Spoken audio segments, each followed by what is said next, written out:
Perspektive Ausland. Der Podcast für Unternehmer und Freiberufler, die es ins Ausland zieht.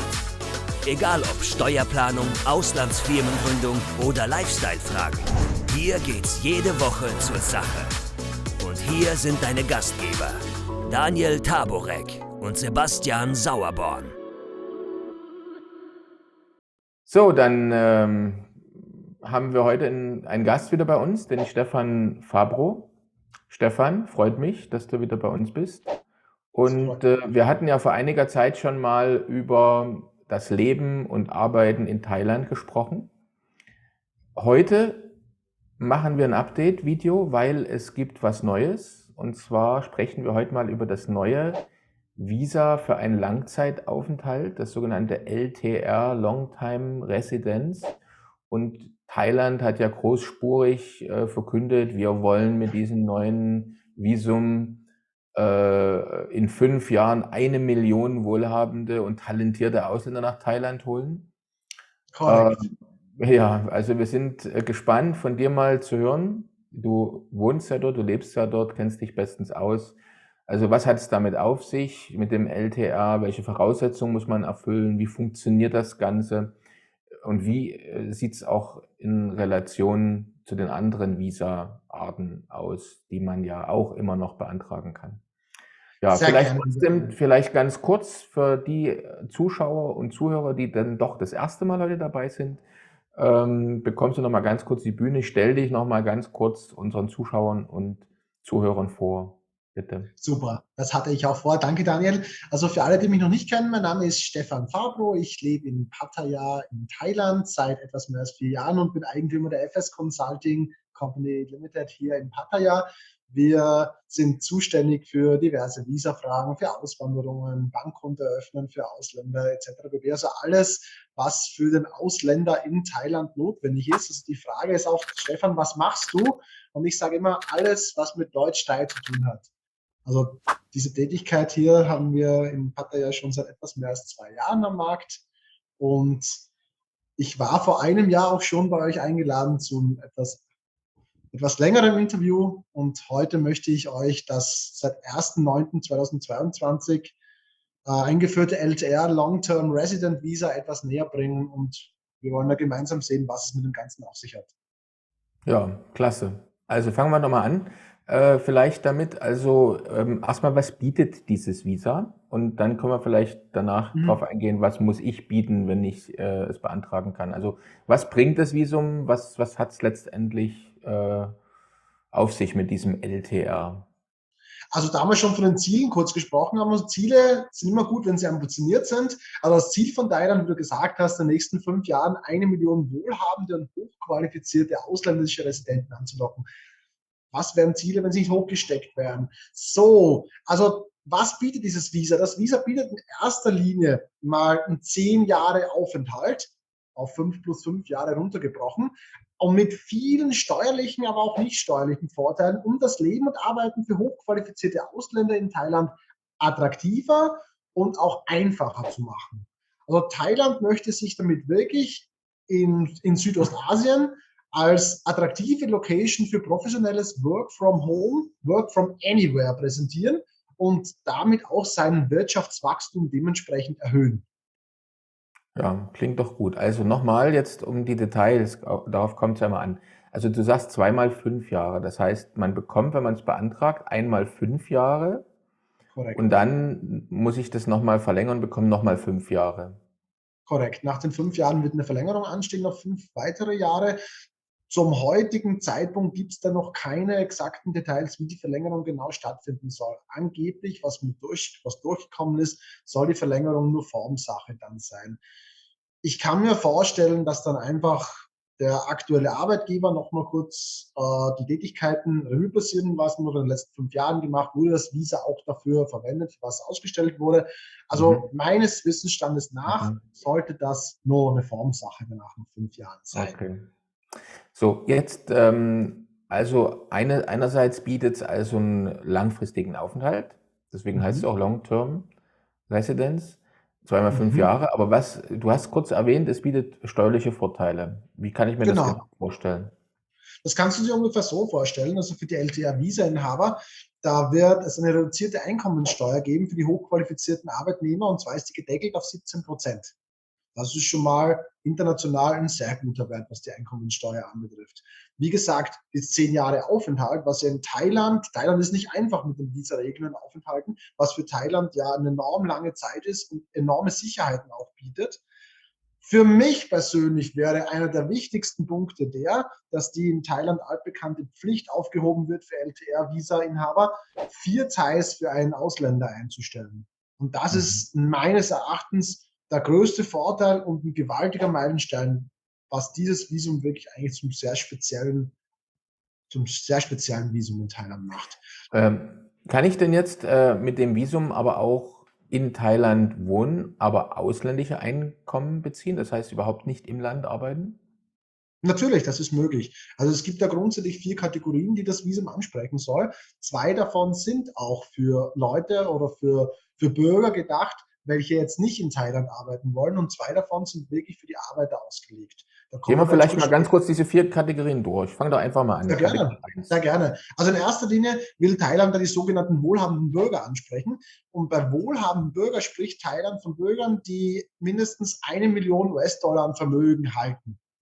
Ganz wichtig ist da dazu gesagt aber auch, dass diese Bürger in den letzten 2 Jahren ein Mindesteinkommen von 80.000 US-Dollar vorweisen müssen. Das ist ganz wichtig. Und aber zusätzlich noch ein Investment von 500.000 US-Dollar in thailändische Staatsanleihen oder in thailändische Immobilieneigentum tätigen müssen. Das ist aber nicht auf das Alter limitiert. Das kann theoretisch jeder beantragen, was es bis dato in Thailand so noch nicht gegeben hat. Und die zweite Gruppe hier von den Nichtarbeitenden, das wären die sogenannten wohlhabenden Rentner. Für die wohlhabenden Rentner sieht das Ganze wieder so aus. Die wohlhabenden Rentner müssen genauso ein Mindesteinkommen von 80.000 US-Dollar pro Jahr aus den letzten beiden Jahren nachweisen. Da gibt es aber eine Sonderregelung. Zum Beispiel ist das Einkommen geringer als 80.000, aber immer noch höher als 40.000, dann kann als Ausgleich quasi zusätzlich ein Investment getätigt werden in thailändische Staatsanleihen oder Immobilien und Eigentum auch in der Höhe von 250.000 US-Dollar, und die Herausforderungen dafür sind bereits erfüllt. Okay, so, das sind 2 Gruppen, aber du sagst, es gibt 4 Gruppen. Korrekt. Die nächsten zwei Kategorien teilen sich dann in das arbeitende Volk, wenn man so sagen möchte. Also in erster Linie gibt es da die klassischen Remote-Arbeit, die Thailand da ansprechen will. Das gilt für Remote-Worker, welche für renommierte und ausländische Unternehmen in Thailand tätig werden. Also das kann man sich auch wieder so vorstellen. Der Antragsteller, also mit den 80 und 40 hat Thailand ganz genau die 80.000 US-Dollar seit den letzten 2 Jahren, und sollte das weniger als 80 sein, aber immer noch mehr als 40, dann fordert Thailand vom Antragsteller ein Master Degree oder höher oder beziehungsweise geistiges Eigentum in der jeweiligen Branche. Wie das genau jetzt deklariert ist, das hat Thailand noch nicht angegeben, was die sich jetzt darunter vorstellen und in welchen Richtlinien. Das werden dann Erfahrungswerte zeigen. Ganz wichtig auch, der Arbeitnehmer muss auch mindestens 5 Jahre Erfahrung in seiner Branche in den letzten 10 Jahren vorgewiesen haben, um dafür qualifiziert zu sein. Aber auch für den Arbeitgeber gibt es ein Kriterium, und das ist ganz wichtig. Der Arbeitgeber muss entweder eine Aktiengesellschaft sein oder ein privates Unternehmen, welches mindestens 150 Millionen US-Dollar Umsatz in den letzten 3 Jahren erwirtschaftet hat. Klingt kompliziert, muss man ganz ehrlich sagen, aber klingt kompliziert, wird auch in der Praxis den einen oder anderen vor sehr große Hürden stellen, da bin ich überzeugt davon. Die 4. Gruppe noch davon, das sind wie Thailand nennt, die hochqualifizierten Fachkräfte. Da geht es auch darum, der Antragsteller qualifiziert sich dadurch, indem er in den letzten beiden Jahren ein Mindesteinkommen von 80.000 US-Dollar pro Jahr vorweisen kann und wieder im Falle niedriger als 80 oder höher als 40 ein Master Degree in Science and Technology oder höher oder besondere Fachkenntnisse für die entsprechende Stelle. Das ist aber von Thailand auch noch nicht genau und detailliert ausgewiesen, wann sind das besondere Fachkenntnisse und wann nicht. Ganz ein wichtiger Punkt dabei ist, der Einkommensnachweis fällt hier vollkommen weg, wenn der Arbeitnehmer für eine thailändische Regierungsbehörde arbeiten wird. Also man sieht schon, dass Thailand den Schritt dahin gehen möchte, Ausländer auch in Regierungspositionen anzustellen. Wichtig dafür ist aber, der Arbeitgeber muss in den von Thailand sogenannten Targeted Industries tätig sein. in einer Hochschule zum Beispiel oder Forschungseinrichtung oder eben eine thailändische Regierungsbehörde sein. Das ist ganz wichtig. Der Arbeitnehmer zusätzlich muss 5 Jahre Erfahrung in den Target Industries vorweisen. Ausgenommen, er hat einen Doktortitel oder höher in einer der besagten Target Industries. Aber auch dieser Nachweis fällt wieder weg, wenn der Arbeitnehmer für eine thailändische Regierungsbehörde tätig werden wird. Ja, also gefühlt sind die Fußnoten zu diesen neuen Antragsregelungen 10-mal so lang wie sozusagen die Hauptpunkte. Aber ja, immerhin ist es ein erster Schritt. Ich muss ganz ehrlich sagen, meine persönliche Einschätzung ist, da wird wohl Thailand nochmal nachjustieren und vielleicht einiges unkomplizierter machen oder anders regeln müssen. Aber es ist ein interessanter, wichtiger erster Schritt und bestimmt für den einen oder anderen interessant. Jetzt lasst uns trotzdem noch mal ganz kurz die Zeit nutzen und über diejenigen sprechen, die jetzt bereits in Thailand sind oder gerade vorhaben, vielleicht gerade im Prozess sind, mit einer der bisherigen Visa- oder Aufenthaltsgestattungsformen da im Land sozusagen zu wohnen. Da hat uns ja immer wieder mal so erreicht, so die Botschaft sozusagen oder auch das Aufstöhnen von einigen, dass durch den schwachen Euro und den etwas erstarkten Baht in letzter Zeit es da zu Problemen gekommen ist, weil man muss ja wohl regelmäßig ja sein Einkommen vorweisen, also jetzt zum Beispiel ein Rentner, der da wohnt, muss ja seine Rente nachweisen.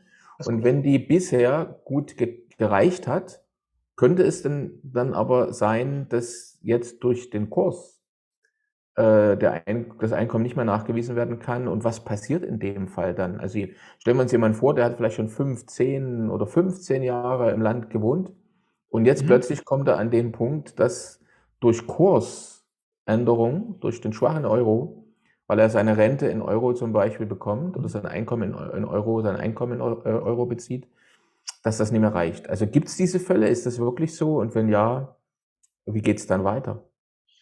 Ja, die Fälle gibt es. Das sind aber sehr wenige, das sind wirklich Einzelfälle. Aber ja, die Fälle gibt es. Die Rente kommt in Euro, der Euro ist schwach, der Baht ist stark. Und dann passiert Folgendes. Die Verlängerung der Aufenthaltsgenehmigung jedes Jahr muss vorgewiesen werden für einen Rentner über 50 zum Beispiel mit 2 Wegen. Der erste ist, ich parke mir 800.000 Thai-Baht, umgerechnet 20.000, 22.000 Euro, auf ein thailändisches Konto.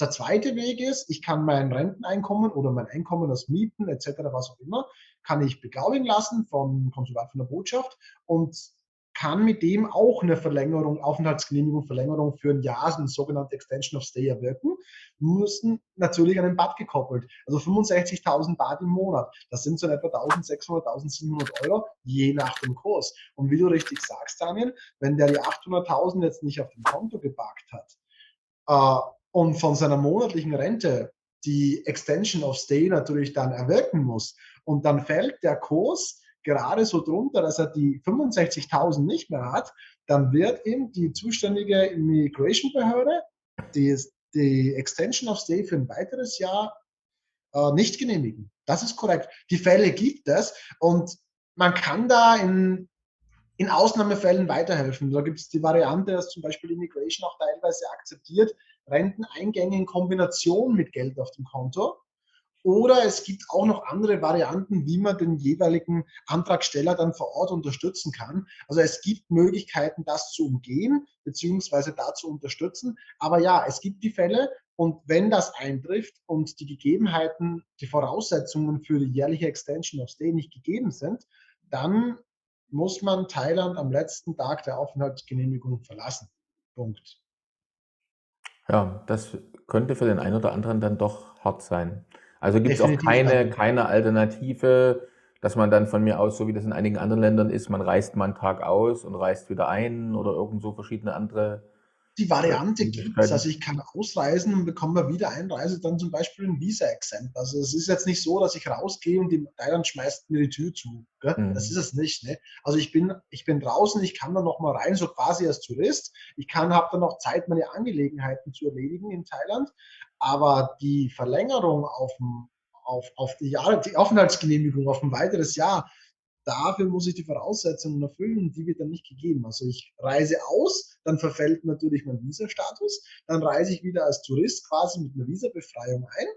Und anschließend kann ich wirklich, das kann ich zwar nochmal verlängern, ich bekomme da 30 Tage, ab Oktober sind 45 und die kann ich nochmal um 30 Tage als Tourist verlängern. Und vielleicht kann ich das Prozedere auch nochmal danach durchführen, je nachdem, wie die Laune des Immigration Officers dann an der Landesgrenze dann ist. Aber ich habe keine Aufenthaltsgenehmigung mehr. Also im Prinzip ist es so, es kann mir dann irgendwann einmal die Einreise verweigert werden, nicht erlaubt werden, wenn der Immigration Officer der Annahme ist, dass ich diese visabefreiten Einreisen für einen Langzeitaufenthalt nutze.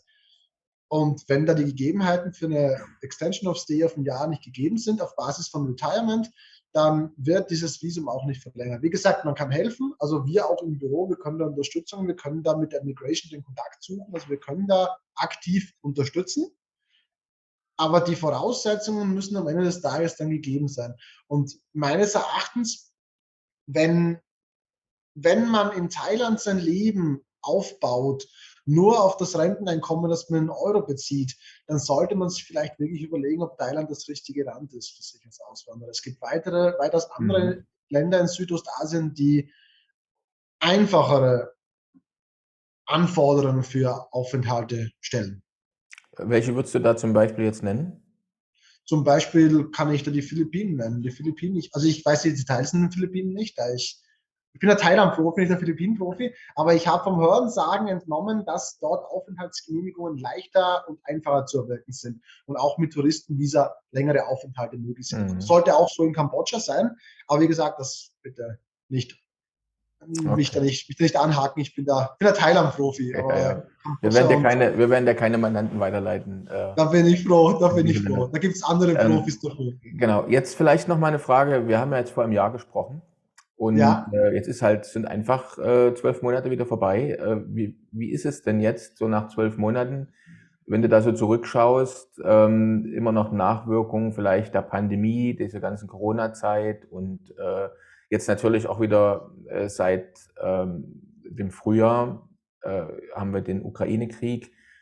Sicherlich interessiert unsere Zuschauer, Zuhörer, die vielleicht so mit Thailand liebäugeln, mit dem Gedanken spielen, vielleicht in dieses Land umzuziehen. Wie sind so die Nachwehen dieser Corona-Pandemie? Also wie hat das möglicherweise die Attraktivität des Wohnsitzes Thailand, vielleicht auch des Firmensitzes Thailand heute positiv oder negativ beeinflusst? Und merkt man was vom Ukraine-Krieg? Also zum Ukraine-Krieg als erster, Thailand hat sich da sehr schnell neutral geschalten. Und Thailand hat auch ganz schnell für ukrainische und russische Staatsbürger eine Visa-Amnestie einberufen, nachdem auch die Covid-Amnestien ausgelaufen sind. Thailand möchte sich da neutral halten und dementsprechend merken wir das auch. Also die Strompreise sind teurer geworden, aber bei weitem nicht in dem prozentuellen Ausmaß wie jetzt in Europa. Benzin ist teurer geworden, ist aber mittlerweile wieder am Fallen und geht in die richtige Richtung, Gott sei Dank. War zwischenzeitlich aber auch das waren ganz bestimmt 70% teurer. Aber durch die Haltung, die politische Haltung Thailands merkt man schon, dass uns das hier nicht so sehr trifft wie in Europa. Von der Pandemie her, also meines Erachtens, ich lebe jetzt seit 4 Jahren her und komme seit über 10 Jahren her. Meines Erachtens hat die Pandemie Thailand sehr stark geschadet. Thailand hat sich sehr schnell und sehr früh und sehr lange abgeschottet. Die Touristen kommen wieder. Ich merke es selber im Umsetzen. Man merkt es, wenn man auf die Straße geht. Man merkt es, wenn man in Pattaya in die Walking Street geht. Es sind sehr viel asiatische, vor allem indische Kunden. Also entweder fällt das jetzt verstärkt auf, weil die Europäer noch etwas ausbleiben. Aufgrund des Ukraine-Kriegs, höhere Kosten in Europa, wird das sich auch noch etwas hinziehen. Und die Hauptsaison, die jetzt ansteht bei uns, die wird gut, aber weitem noch nicht auf Vor-Covid-Niveau sein. Aber meines Erachtens hat die Pandemie und die politische Situation in Thailand der Pandemie Thailand sehr geschadet, wirtschaftlich sowie als Attraktivität als Urlaubsland. Definitiv. Wobei ich aber wieder sagen muss, dass die Nettigkeit der Thailänder viel mehr zurückgekommen ist, wie die gesehen haben, wenn wir ausbleiben, aber wir alle, wir Urlauber, nicht nur wir Europäer, wir Urlauber, auch die Chinesen, auch die Koreaner, dann fehlt Geld, dann ist nichts los. Das hat schon die ein bisschen auch wachgerüttelt und da kommt jetzt, man begegnet häufiger Thailändern mit Lächeln, als wie es die letzten 4, 5 Jahre so war. Nicht, dass hier niemand lächelt, das ist immer noch das Land des Lächelns, aber es geht wieder, wir merken, die richtige Richtung und ich bin sehr guter Dinge, dass Thailand wieder an Vor-Covid-Niveau anknüpfen wird. Wirtschaftlich sowie auf dem touristischen Zweig. Und jetzt sagen wir von den Kosten, man kennt ja so einige, ich habe auch in meinem Bekanntenkreis einige, die zum Beispiel also regelmäßig den Winter, also den kalten deutschen Winter dann lieber in Thailand verbringen zum Beispiel. Aber muss man dann jetzt auch tiefer in die Tasche greifen? Also jetzt nochmal roundabout die ganzen Kosten, die man so hat. Also man geht ins Restaurant, man mietet ein Hotelzimmer und so weiter und so fort. Ist das dramatisch in die Höhe gegangen oder würdest du sagen? Dramatisch ist der definitiv falsche Ausdruck. Also bei Stromrechnungen würde ich jetzt mal so Daumen mal Pi sagen, dass da eine Erhöhung stattgefunden hat von 5% im Durchschnitt. Also ist jetzt Daumen mal Pi gesagt. Soweit bei den Hotelpreisen merke ich keinen Unterschied. Das sind teilweise noch auf Covid-Preisniveau, kommen teilweise natürlich schon etwas höher die Preise, aber das ist noch auf Covid-Preisniveau. Das liegt auch daran, dass in Pattaya sehr viel Konkurrenz herrscht.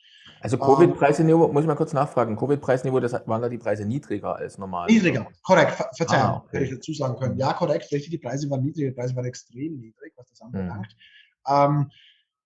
Ich sehe, also dramatische Auswirkungen sehe ich nicht. Der Benzinpreis ist natürlich stark angestiegen. Man muss das natürlich immer da im Vergleich zum Einkommen sehen mit Deutschland. Also in Thailand hat vor der Pandemie ein Liter Benzin so gekostet 30 Baht. Das waren so 80, 70, 80 Cent je nach Kurs. Und teilweise auf einem Krieg, Verzeihung auch, nach dem Krieg. Und jetzt zu der Kriegszeit waren die Preise teilweise auf 50 Baht pro Liter. Das sind jetzt natürlich, der Deutsche wird sagen, ach, ist das günstig, 9,30 €, 9,40 €, das ist günstig, 9,20 €. Aber umgerechnet auf das thailändische Einkommensniveau ist das natürlich, sind das horrende Preise, das ist schon korrekt.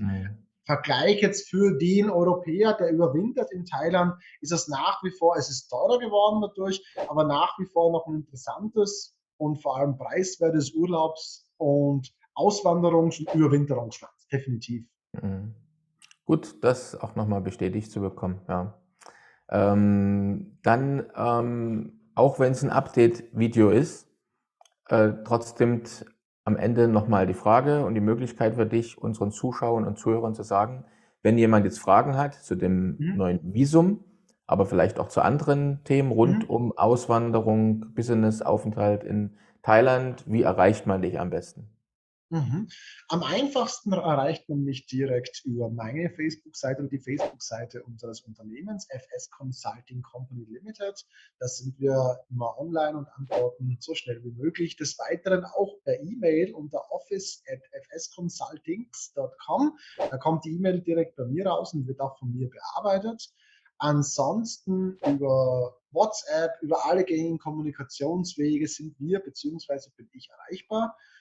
Von den Dienstleistungen, die wir im Vergleich zum Vorjahr noch dazu aufgenommen haben, da möchte ich ganz gerne eine erwähnen. Und zwar bieten wir auch für Deutsche, Österreicher und Schweizer die neue E-Visa-Beantragung an. Auch das LTR-Visum fällt unter diese Dienstleistung rein. Das neue E-Visa, das ist Thailand hat vor einem Jahr sein ganzes Visa-Programm in Europa umgestellt, dass Visa-Anträge nur noch online passieren. Und da sind wir verstärkt in den Markt gegangen, machen auch verstärkt in Europa diesbezüglich Werbung.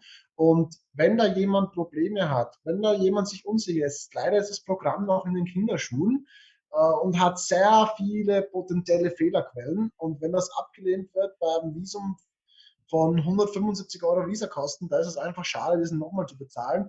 Da spart man mit uns wirklich bares Geld. Kontaktiert mich, kontaktiert mein Unternehmen hier in Pattaya. Wir kümmern uns darum, wir beantragen das Visa in no time.